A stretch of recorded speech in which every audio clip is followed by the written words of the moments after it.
Measures.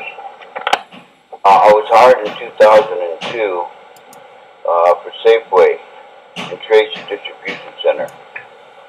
On 3/21/2009, I came in limping, and the dispatcher sent me the company doctor. I seen Nancy Perdillo, and she said that I had a sprain. She's takes drug and alcohol tests and whatever else. She's a technician. She called Dr. Hubby because there was no doctor present. She didn't take any x-rays or anything, or was sent to the hospital. And I should note she didn't make an occupational report out because I didn't sign anything, so I don't remember ever receiving one. So long story short, she said I had a sprain. And she did a follow-up with Dr. Hubby the next day, and she wrapped my leg and sent me home. And she had me on light duty. At least that's what the paper says. I was on light duty. I ended up in the hospital, and I went in there for a left leg pain, just the same thing that I saw Nancy Perdillo for. And I was there all night long. I took an MRI, about 5 or 6 in the morning, and they said that I had a low back pain, and they took an MRI. And I took the MRI and gave it to Dr. Hubby, and she referred it to Safeway. Safeway replied stating that they said, or she said, that it was a sprain, and it was Nancy Perdillo that said it was a sprain when she had her on the phone. So I don't know what's going on with that, but in any event, the reason I'm bringing that up is because a PR2 was made out on 4/17 when they canceled my disability payments and my benefits, referring to a PR2 report that was made out. And they didn't refer to the occupational report that was made out at Los Banos Memorial Hospital at all. They didn't bring up that fact that I had a low back. So anyway, Safeway said, told them that I thought you said it was a sprain, and didn't say anything. That's what they said. I thought you said it was a sprain, and it's a low back and industrial injury, and it was left there. I didn't see anything else. So they never replied, and I don't know what their answer was, if there was an answer. But in any event, the PR2 report did not reflect the Los Banos occupational report on the job injury report for 3/21/2009. So on 3/21/2009, on 4/17, they sent me a letter canceling everything, and if I needed an attorney, I should go hire one. So I did.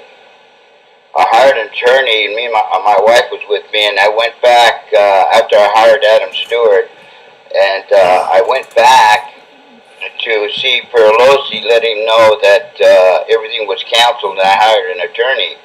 When I got there, Diane said that she doesn't think Perlosi was going to treat me anymore for the fact that Safeway was on the phone. And I don't know what happened. When I finally did see Mr. Perlosi, he indicated that he wasn't going to treat me, and I told him I just hired an attorney. And then he changed his mind. He was pretty shook up. I don't know what the conversation was about, but I guarantee you he didn't want to treat me anymore. So I tried to get Dr. Yip as my treating physician, a change in physician, and I haven't been able to do so. He's been treating me for 20 years plus. And he received a report from Los Banos Memorial Hospital on my occupational injury, low back. So when I got referrals, I got them from Dr. Yip and Perlosi, who was my treating physician at the time, and I requested a change to have my doctor as my treating physician, but that was never approved, and it's still trying to get it approved. So anyway, during that time in 2009, I had a release to go to work. And I was also getting therapy, which I had to give up a vacation day or a sick day to go to therapy, which was $186. I lost a vacation day, etc. So in 2009, they kept taking me off work and paying for therapy on my time, and they never gave me back pay or pension benefits in 2009. In fact, you were supposed to pay 2,080 hours, but they had me off so much it didn't pay me back pay or benefits or pension or anything else. So I lost all that money, and I think only about 500 or 600 hours of my pension or benefits were paid in 2009. I worked in 2010. Okay, I worked the whole year in 2010. On December 7, 2010, they just flat out sent me home, and I was on FMLA, and I received a notice of offer of work on December 1st, 2010. On December 3rd, 2010, I went to work, and on December 7th, I was there about a half a day, and they just flat out sent me home. And I should note for the court that on December 6, 2010, the dispatcher is the only one with a key to change the time on the logs in the tractor, automatic onboard recording device. The 400 drivers myself are unable to falsify anything because that onboard automatic recording device was put in there by the federal government, DOT, Department of Transportation. And it's put in there so that we wouldn't be able to falsify anything, and you need a key to do so. And I haven't seen a log in 10 years. In any event, the dispatcher falsified my documents on December 6, 2010. And he didn't make me aware that he did anything to my logs when he is required to do so under the Department of Transportation. And if he changes anything in the logs or makes a correction, I'm to sign that to be true and correct. And I didn't sign anything, and he didn't make me aware. I just want to point that out to the judge, that you need a key in order to change anything on that log, and the dispatchers are the only one with the key. So in any event, on December 7, 2010, they just sent me home flat out. And like I said, I had an FMLA and a notice of offer of work, and they deducted 15% if I had a permanent disability. They didn't honor it, a legal document. They didn't put me to work. They just flat out sent me home, and the union contract says work first, grieve later, and they didn't do that. And so that's what happened on December 7, 2010. In the meantime, I've been off work on standby because they didn't let me log out, and I've been waiting for them to call me back to work. Sometime in 2012, I received a letter from the insurance company to fill out the notice of offer of work and to put down what shift I wanted and to send it back in. And it was deemed accepted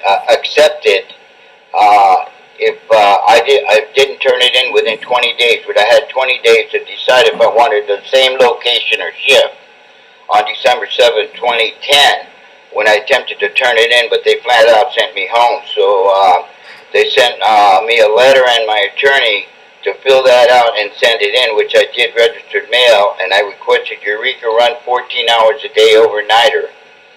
And it's a union shop and everything's done by seniority. So I made that bid because I have plenty of seniority, and there's no doubt I'm going to get that bid. So in any event, they didn't call me.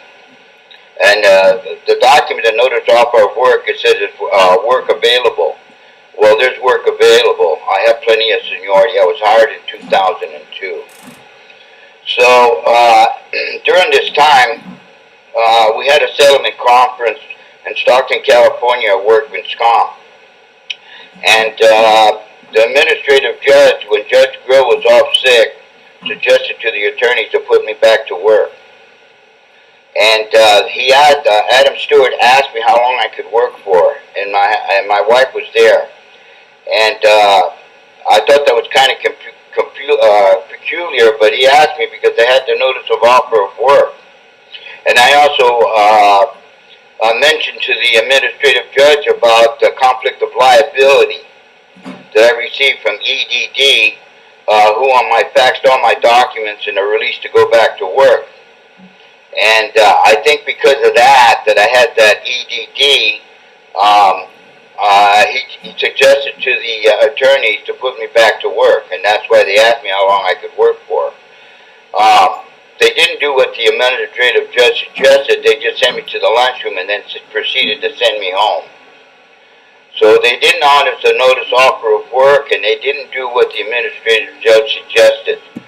So I had another settlement conference at Workman's Compensation, California, with Judge Grill.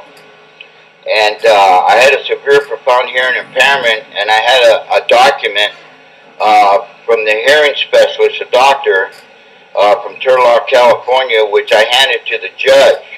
And he didn't have any documents on his table there presented by Adam Stewart. Why, I don't know, but he didn't have any documents there.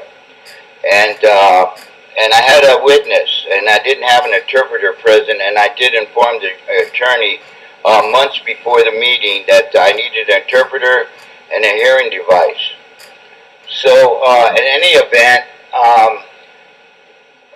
Judge Grill wanted to know where the legal documents were and blah, blah, blah, and this and that. And in the meantime, while he was speaking, Adam Stewart got in a debate with my wife about the documents, why this and why not that. And I have a hearing problem, so I didn't understand everything that was going on. So Judge Grill stopped the settlement conference and took the attorneys in the back room.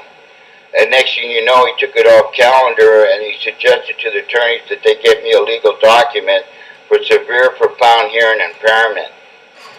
Now, I don't know if it's before that or after that, but they canceled all my appointments with the hearing specialist, and also had another appointment for whatever, a QME or something. I don't know what it was. But I already had a QME report that stated that I could return to work and do my customary duties, in which they didn't do, that went along with the notice of offer of work on December 7, 2010, when they sent me home. Just flat out sent me home. So on December 16, in 2012, a letter was sent by the union to my attorney and to myself that I was fired on December 16, 2010.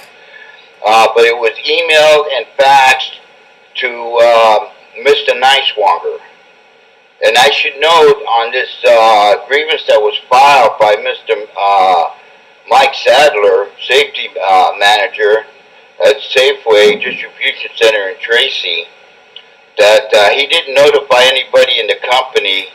On the left-hand side, there's a list of names who he has to notify when he discharged or disciplined somebody, or the drivers or whatever. He has to send them a copy and notify the employee, and their name are written down below on the left-hand side. I should know it was blank. He didn't notify anybody of anything. It was just between Mr. Niswanger and Mike Sadler. Now, he might have informed the transportation manager, James Williams, but I'm not sure about that.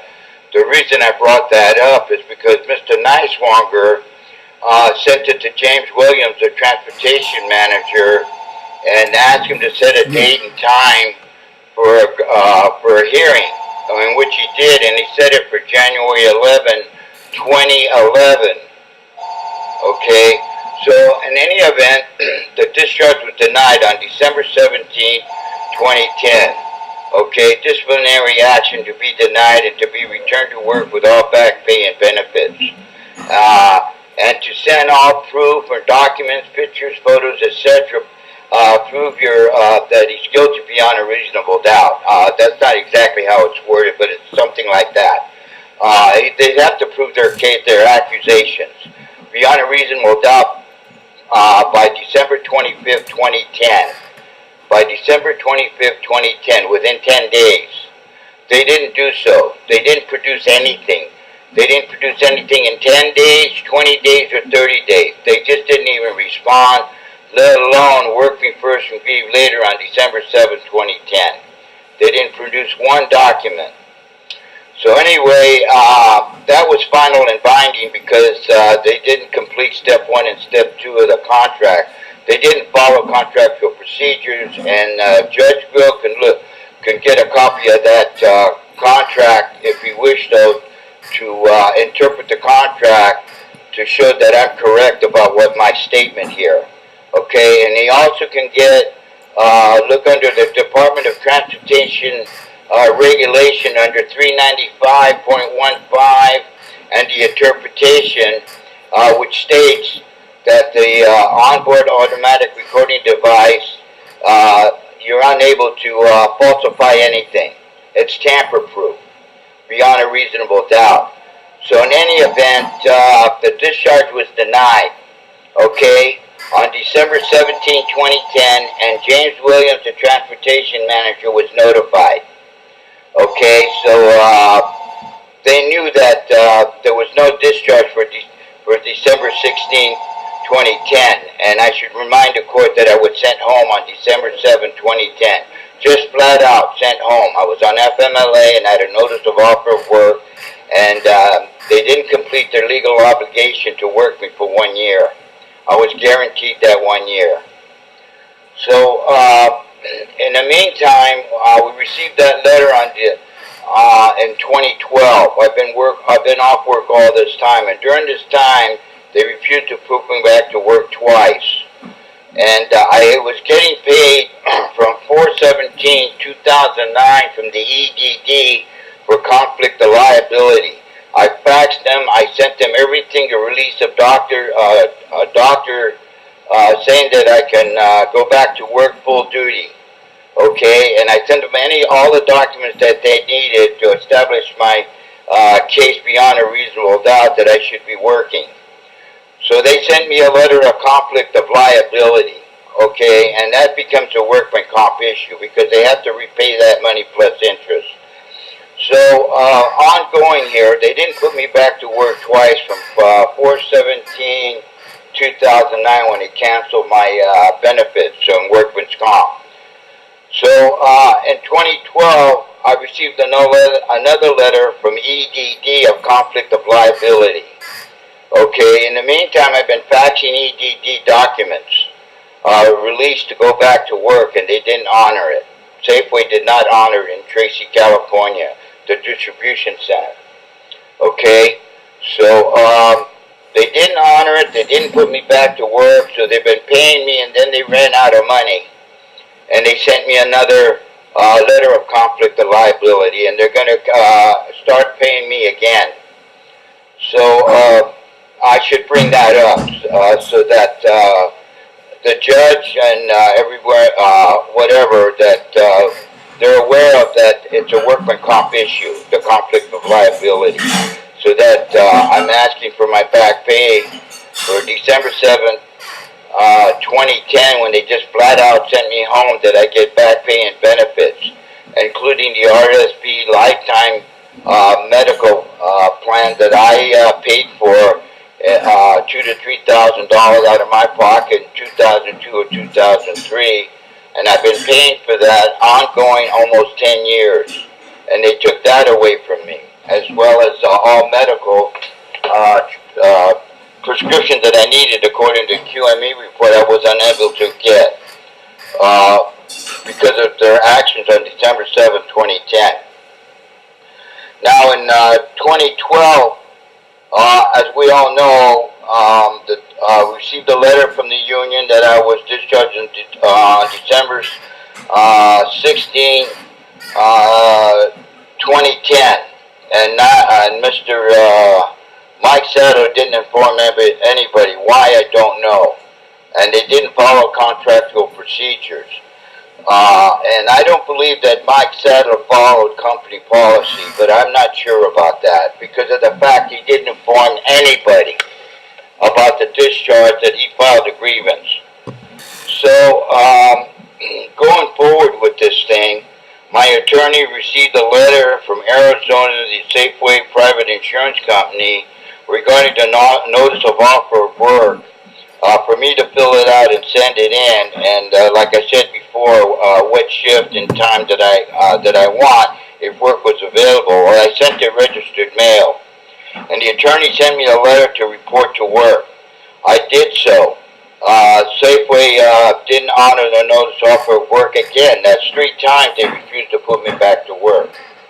Okay, in the meantime, I'm getting paid by EDD for conflict of liability. So, and I should also note that the attorneys cancel my appointments when the judge took it off calendar, said to get him a legal document. For them to get me a legal document for severe profound hearing impairment, in which I never had a hearing test from 2009 or before, not one hearing test, not one.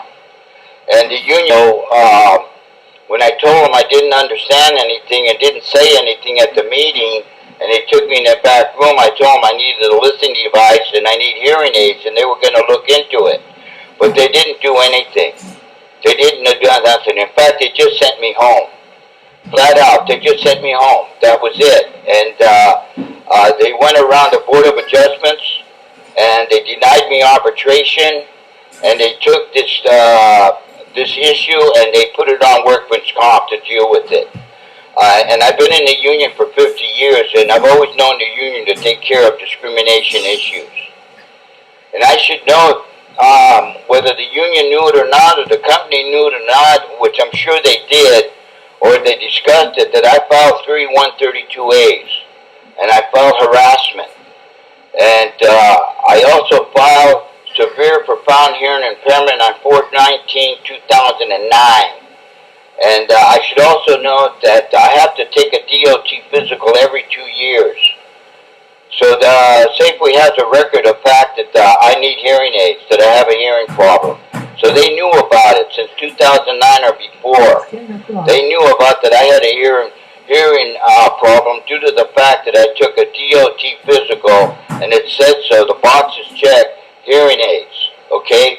So they knew about it. They can't say they didn't know about it. Mike Sadler knew about it, the safety manager, and it's his responsibility to make sure that I get a hearing aid test, and he didn't do so. So anyway, we're in 2012 right now, and this is November 2012. And nothing's been done. I've been denied to go back to work 3 times, and that's about it. I haven't received any money from them, and they've taken 15% out. And I didn't work the 1 year that they guaranteed me, so I'm saying they didn't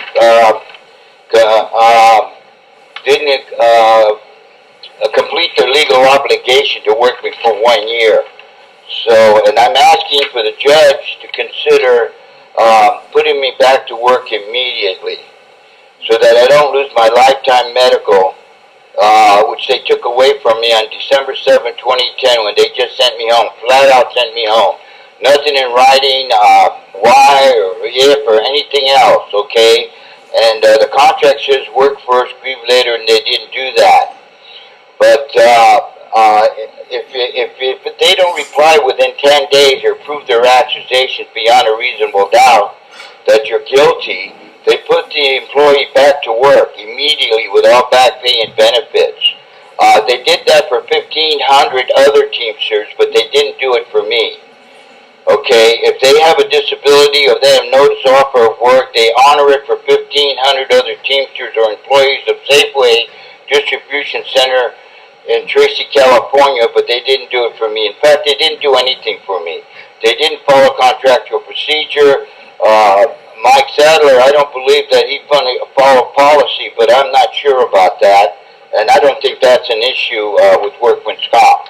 But the fact is, I'm making a statement to that effect because I was being treated indifferent. And so anyway, I've been off work all this time, so I need to be returned to work immediately so I don't lose my lifetime medical. And they refused 3 times.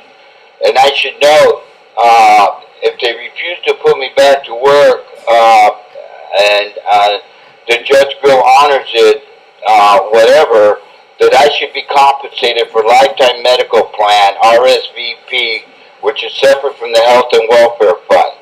Okay? I need to have that plan replaced because they sent me home on December 7, 2010, just flat out. Sent me home and stripped me on everything, and I had a permanent disability and I was on FMLA. So they need to replace that RSVP plan, lifetime medical, in which when I retire, I don't pay any premium. I don't pay any payments to the insurance company for it. okay, and it covers my family and myself, and I needed to, in case I need an operation for my disability, okay, for my low back pain or whatever. And I should note that my life is on the line here regarding this case. I have two children in a university, and I'm 72 years old. Now, why they sent me home on December 7, 2010 to a man that's 72 years old with two children in a university, and my daughter only needs one more year. So I'm asking for automatic retirement on my birthday in 2013. I need that 1 year so my daughter can finish the university. That'll be her 4th year. So I'm asking to be returned to work and for the judge to consider that, and I need to be returned immediately. We're in bad shape, okay? And the fact is that I had a therapist come to my house and I paid for her out of my pocket. And I've been paying for therapy out of my pocket for some time now. So, I asked the Judge Grill to consider this, to return me to work immediately as soon as possible, and that he orders Safeway and Tracy Distribution Center to pay me all back pay and benefits in the RSVP, since they haven't paid since December 7, 2010, and my back pay and benefits. Again, I know I'm repeating it, but the fact is, the reason I'm asking for a court order is the fact in 2009, they took me off work. I had a disability. I had a full release to go to work. They took me off work. It was off 2 to 4 months, maybe more, and they never paid me my pension, back pay, or benefits, or anything else, and they kept doing that in 2009. So I'm asking for the judge for enforcement on that order for back pay and benefits at 14 hours a day. And I should note one thing. Double standards is the application of different set of principles for similar situations or to different people in the same situation.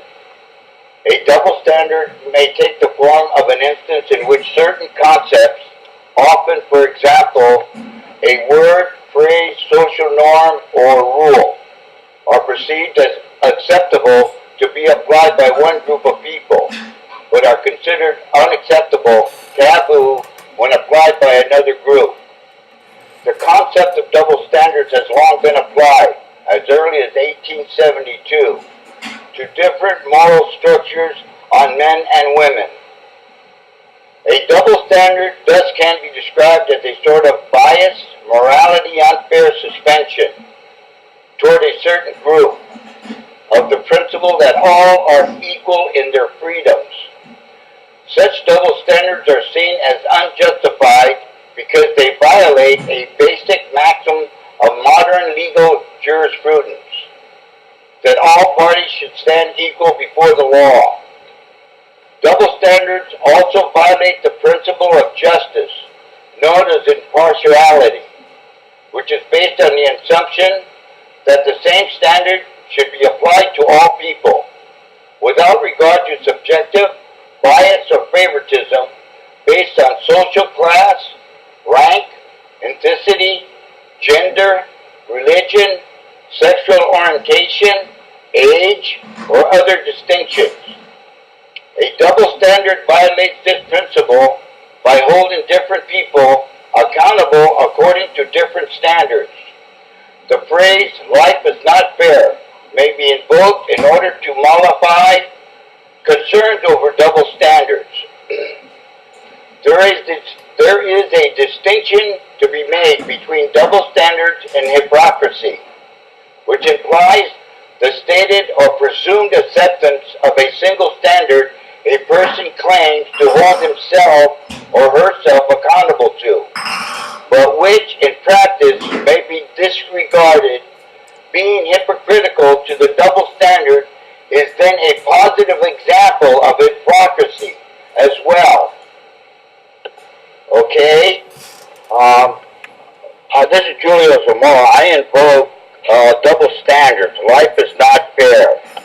So I hope the judge takes that into consideration in returning me to work. Go with God.